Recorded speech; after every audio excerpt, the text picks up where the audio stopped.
அப்துல் கலாம் சிந்தனைகளும் வரலாறும்.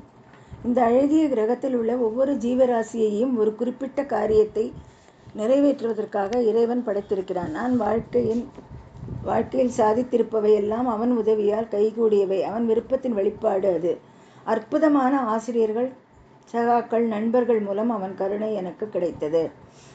இந்த அழகிய கிரகத்தில் உள்ள ஒவ்வொரு ஜீவராசியையும் ஒரு குறிப்பிட்ட காரியத்தை நிறைவேற்றுவதற்காக இறைவன் படைத்திருக்கிறான். நான் வாழ்க்கையில் சாதித்திருப்பவை எல்லாம் அவன் உதவியால் கைகூடியவை. அவன் விருப்பத்தின் வெளிப்பாடு. அது அற்புதமான ஆசிரியர்கள், சகாக்கள், நண்பர்கள் மூலம் அவன் கருணை எனக்கு கிடைத்தது. நாம் அனைவருமே நமக்குள்ளே ஒரு தெய்வீக அக்னியுடன் பிறந்திருக்கிறோம். இந்த அக்னியை கொழுந்து விட்டெரித்து அதன் பொன்னொழியை இந்த உலகத்தில் பரப்புவதற்காக முனைவது நமது கடமை. ஃபர்ஸ்ட், நாம் அனைவருமே நமக்குள்ளே ஒரு தெய்வீக அக்னியுடன் பிறந்திருக்கிறோம். இந்த அக்னியை கொழுந்து விட வைத்து அதன் பொன்னொழியை இந்த உலகத்தில் பரப்புவதற்காக முனைவது நமது கடமை.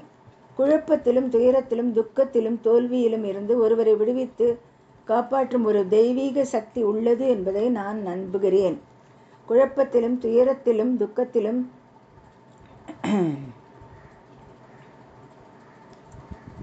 தோல்வியிலும் இருந்து ஒருவரை விடுவித்து காப்பாற்றும் ஒரு தெய்வீக சக்தி உள்ளது என்பதை நான் நம்புகிறேன்.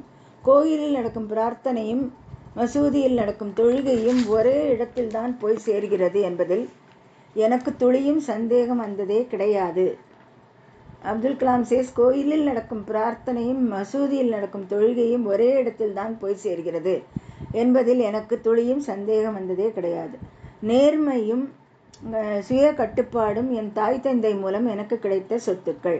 நேர்மையும் சுய கட்டுப்பாடும் என் தாய் தந்தை மூலம் எனக்கு கிடைத்த சொத்துக்கள். நல்ல தன்மையில் நம்பிக்கை, ஆழமான அன்பு காட்டுதல் அவர்களிடமிருந்தே எனக்கு கிடைத்தது.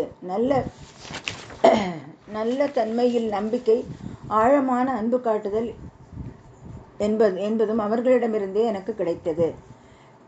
என்னை பொறுத்தவரை அறிவியல் மார்க்கம் என்பது மனத்துக்குள் மெல்ல தாழ்ந்து வரும் தென்றல் போன்றது.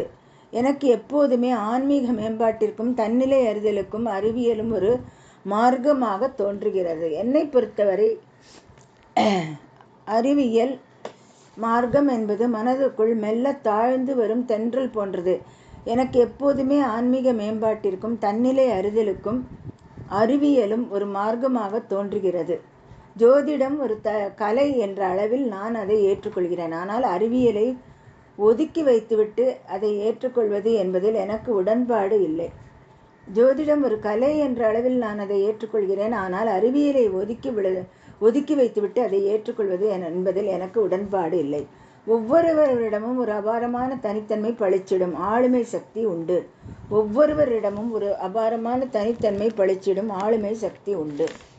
விசேஷ பயிற்சி என்று அதில் நிபுணர் ஆவதற்காக ஒரு பிரிவை தேர்ந்தெடுக்கும் போது தங்களுடைய உள்ளார்ந்த உணர்வுகளுக்கும் லட்சியங்களுக்கும் அது சரிப்பட்டு வருமா என்பதைத்தான் முக்கியமாக கவனித்து ஒவ்வொருவரும் முடிவு செய்ய வேண்டும். இதை நான் நடைமுறை அனுபவம் பெறாத அனைத்து பொறியியல் மாணவர்களுக்கும் சொல்லிக்கொள்ள விரும்புகிறேன்.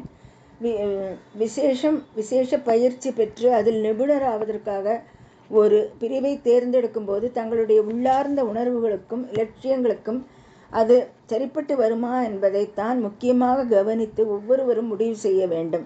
இதை நான் நடைமுறை அனுபவம் பெறாத அனைத்து பொறியியல் மாணவர்களுக்கும் சொல்லிக்கொள்ள விரும்புகிறேன். மெய்ஞானமும் விஞ்ஞானமும் ஒன்றுக்கொன்று முரண்பட்டதல்ல என்பது பொதுவான கருத்து. மெய்ஞானமும் விஞ்ஞானமும் ஒன்றுக்கொன்று முரண்பட்டதல்ல என்பது பொதுவான கருத்து. தற்பெருமை பேசி தம்பட்டம் எடுத்துக்கொள்ளும் சாபக்கேடு இந்திய அமைப்புகளை பரவலாக பீடித்துள்ளது. இதனால் நமது ஜூனியர்கள், சகாக்கள், நமக்கு கீழே பணியாற்றுபவர்கள் என யார் என்ன சொன்னாலும் அதையெல்லாம் நாம் காது கொடுத்து கேட்பதில்லை. தற்பெருமை பேசி தம்பட்டம் எடுத்துக்கொள்ளும் சாபக்கேடு இந்திய அமைப்புகளை பரவலாக பீடித்துள்ளது. இதனால் நமது ஜூனியர்கள், சகாக்கள், நமக்கு கீழே பணியாற்றுபவர்கள் என யார் என்ன சொன்னாலும் அதையெல்லாம் நாம் காது கொடுத்து கேட்பதில்லை. தேங்க்யூ.